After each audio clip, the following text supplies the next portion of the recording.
आप 120 रुपए जो पेट्रोल ले रहे हैं उसका भाव हम 15 रुपए लीटर करेंगे।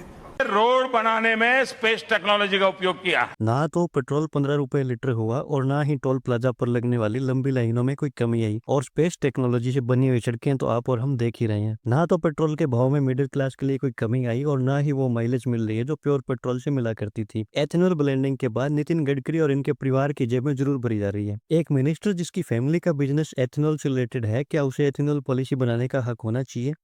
वो भी तब जब उसका मंत्रालय फ्यूल या एनर्जी से रिलेटेड ना होकर सड़क राजमार्ग एवं परिवहन मंत्रालय हो, जिसका खुद का काम देश में सड़कों की क्वालिटी पर फोकस करना चाहिए। वहाँ ये आउट ऑफ फील्ड होकर देश को एथेनॉल वाला फ्यूल खरीदने पर मजबूर कर रहे हैं। क्या हमने कभी सोचा है कि नितिन गडकरी तो टोल मिनिस्ट्री संभालते हैं, रोड ट्रांसपोर्ट मिनिस्ट्री संभालते हैं, तो फिर इनका ये petrol blending, ethanol, diesel ban, इन सबसे क्या लेना देना भाई? क्वेश्चन तो जायज है और आंसर भी बड़ा सिंपल है। जब अमित शाह के बेटे को बीसीसीआई और आईसीसी का अध्यक्ष बनाया जा सकता है, तो फिर दूसरे चर्चित मंत्रियों के बेटे क्यों पीछे रहे? अब आरोप ये है कि नितिन गडकरी के बेटे की कंपनी शाइन एग्रो इंडस्ट्रीज का रेवेन्यू एक साल में 15 करोड़ से सीधे 28 गुना बढ़कर 520 करोड़ पर जा चुका है और नेट प्रॉफिट महज कुछ लाख से बढ़कर सीधा 52 करोड़ रुपए पहुंच चुका है। और इसका शेयर प्राइस जो पिछले एक साल में महज 40 रुपए से बढ़कर 736 रुपए तक पहुंच चुका है। सवाल यह है कि क्या सिर्फ अपनी कंपनी को फायदा पहुंचाने के लिए पूरे देश को उल्लू बनाया जा रहा है? क्योंकि इनकी कंपनी के क्वार्टरली नंबर्स और सोशल मीडिया पर मिडिल क्लास की कार रिलेटेड शिकायतें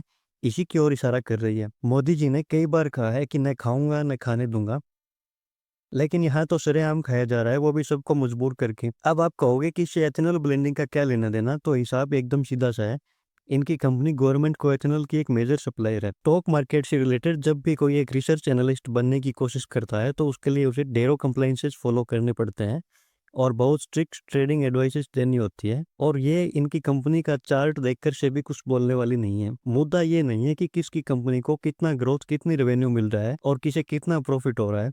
मुद्दा तो यह है कि अपने फायदे के लिए लाखों कार ओनर्स की पॉकेट मारी सरेआम की जा रही है। जिस नितिन गडकरी को पीएम के ऑप्शन के रूप में देखा जाने लगा था, ओवर द टाइम इनके एम्बिशंस हवाई होने लगे हैं। ऐसा सबसे बड़ा एग्जांपल E20 एथेनॉल ब्लेंडिंग है। इनका कहना था कि अगर E20 मैंडेटरी कर दिया जाए तो देश का क्रूड ऑयल इंपोर्ट काफी घटेगा और साथ ही पेट्रोल जो 120 रुपए लीटर मिलता है, उसका भाव महज 15 रुपए लीटर रह आप जाएगा। 120 रुपए जो पेट्रोल ले रहे हैं उसका भाव हम 15 इनके रुपए प्लान लीटर के अनुसार 2022 तक पूरे देश में बिकने वाले पेट्रोल में 10% एथेनॉल ब्लेंडिंग और फिर 2030 तक पूरे देश में E20 यानी 20% एथेनॉल ब्लेंडिंग की जानी थी। लेकिन इन्हें इतनी ज्यादा जल्दी थी कि 2023 में ही कुछ आउटलेट्स पर E20 पेट्रोल मिलने लगा था और अभी फिलहाल 2025 में देश के लगभग 95% फ्यूल आउटलेट्स पर केवल E20 पेट्रोल बेचा जा रहा है। प्योर पेट्रोल जो XP 100 हुआ करता था, वो तो कहीं अवेलेबल ही नहीं है। इन्होंने 2030 वाला E20 का टारगेट 5 साल पहले 2025 में ही अचीव कर लिया है और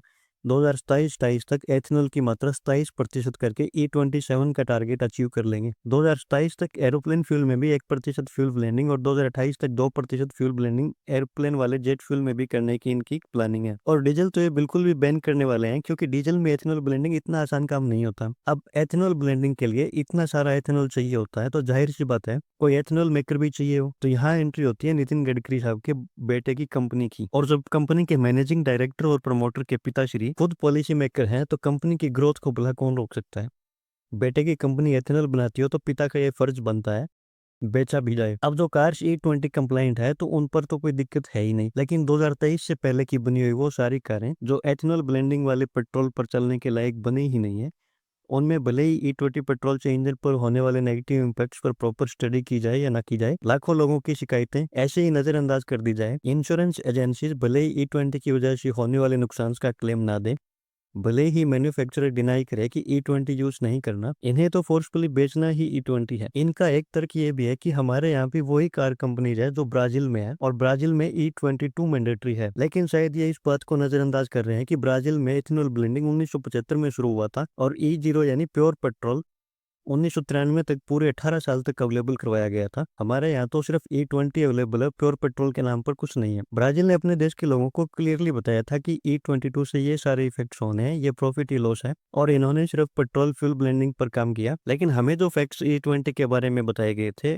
वो सच्चाई से कई किलोमीटर दूर है। हमें लालच दिया गया कि एथेनॉल ब्लेंडिंग से जो पेट्रोल 120 रुपए लीटर है वो सिर्फ 15 रुपए लीटर हो जाएगा और सेम माइलेज देगा। लेकिन माइलेज के क्लेम्स अभी आप देख सकते हैं और पेट्रोल का भाव 15 रुपए तो दूर की बात 100 से नीचे भी नहीं आ रहा है। दूसरा ट्रिक ये था कि किसानों की आय मल्टीफोल्ड हो जाएगी क्योंकि मक्का और गन्ना किसानों से ही खरीदा जाएगा डायरेक्टली। चलो मान लेते हैं कि मक्का और गन्ना किसानों को इससे काफी फायदा हो रहा है और एथेनॉल मेकर्स जैसे आपके बेटे की कंपनी आदि को भी भर भर के फायदा हो रहा है। लेकिन क्वेश्चन ये है कि क्या एथेनॉल ब्लेंडिंग के बाद आम आदमी या मिडिल क्लास को कोई फायदा मिला? क्या फ्यूल प्राइसेस कम हुए? यहाँ तक कि नीति आयोग ने रिकमेंड किया था कि E20 नॉन कंप्लाइंट व्हीकल के लिए E10 तो अगले कुछ सालों तक अवेलेबल होना चाहिए, लेकिन गवर्नमेंट ने उसे नजरअंदाज करके फोर्सफुली E20 लागू कर दिया ताकि एथेनॉल की अधिक से अधिक बिक्री हो सके। एक तरफ गवर्नमेंट कहती है कि E20 से कार इंजन की माइलेज और एफिशिएंसी पर कोई फर्क नहीं पड़ने वाला, वहीं दूसरी ओर अपने फ्यूल स्टेशन पर ऐसे फ्लेक्स लगे हुए देखे होंगे जिन पर XP 100 यानी प्योर पेट्रोल को हर महीने में बेहतर बताया गया है नॉर्मल पेट्रोल से।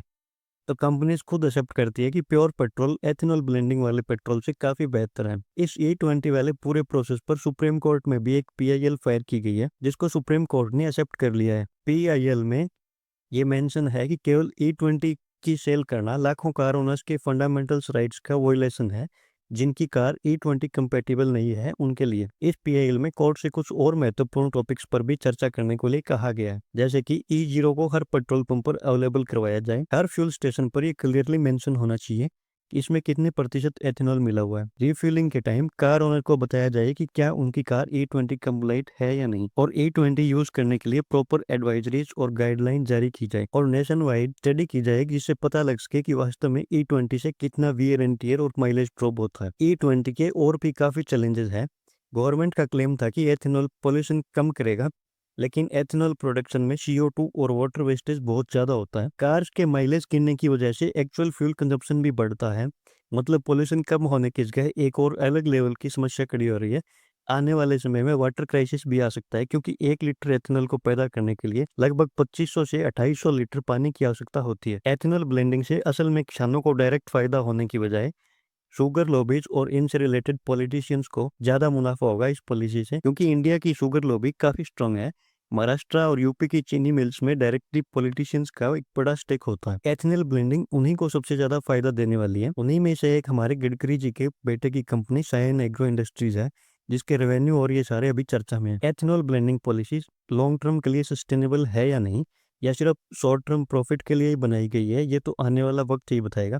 1 लीटर एथेनॉल बनाने की कॉस्ट अभी 71 RS पर लीटर है और 1 लीटर पेट्रोल रिफाइन करने की टोटल कॉस्ट 45 से 50 रुपए लीटर आती है। इस पर मैंने एक डिटेल्ड वीडियो पहले बनाया हुआ, आप चैनल पर यहाँ देख सकते हैं। अब E20 वाला सीन समझ में आता है, जो होगा देखा जाएगा। वैसे भी एक तथाकथित डेमोक्रेसी में जनता की आवाज को इतना कहाँ सुना जाता है, और जिस देश में अपोजिशन को ऐसे नेशनल इंटरेस्ट के मुद्दे उठाने चाहिए वो देश के PM की डिग्री, वोट चोरी, कास्ट जैसे अननेसेसरी इररिलेवेंट टॉपिक्स को लेकर घमासान मचाए हुए रहता है, तो उसका क्या ही होना है। अब बात करते हैं नितिन गडकरी के खुद के मंत्रालय की रिपोर्ट कार्ड की। गडकरी के टाइम में national highway network fastest grow हुआ, इसमें कोई दो राय नहीं है। हर दिन 30 से 40 किलोमीटर तक का रोड बनाने का क्लेम इनका है, और नए बने हुए एक्सप्रेसवेज को इन्होंने as a showcase project use किया है। Logistic corridor, EV charging infra और स्मार्ट हाईवेज का विजन भी दिया है, लेकिन सड़कों की क्वालिटी में कोई खास सुधार नहीं दिखाई दे रहा। सड़क में गड्ढों की हालत देश भर में अमूमन एक जैसी ही है। बारिश के time water locking, road cuts, ये आम बात है। जैसे पहले था वैसा ही अभी है। मोदी जी ने कहा था कि हम स्पेस टेक्नोलॉजी से रोड बनाएंगे, और वो स्पेस टेक्नोलॉजी आप आए दिन रोड पर देख रही हो। गडकरी जी ने बार बार बोला था कि करप्ट कॉन्ट्रैक्टर का लाइसेंस सस्पेंड कर दिया जाएगा, लेकिन ना जाने कितनी सड़कें और ब्रिजेस इनॉग्रेशन के 6 महीने के अंदर ही बर्बाद हो जाते हैं। इनमें दरारें और इनका टूटना, पुलों का गिरना, ये सब आम बात है। कितने कॉन्ट्रैक्टर्स पर एक्शन लिया गया है, आपको अगर कहीं लिस्ट मिले तो शेयर जरूर कीजिएगा। ग्राउंड रियलिटी में वही बड़े कॉन्ट्रैक्टर्स हर टेंडर जीत रहे हैं जिनका रिकॉर्ड लो क्वालिटी का रहा है। आपका इन सब मैटर पर क्या कहना है, आप कमेंट्स में जरूर लिखिएगा, और चैनल को सब्सक्राइब करना बिल्कुल भी ना भूलिए।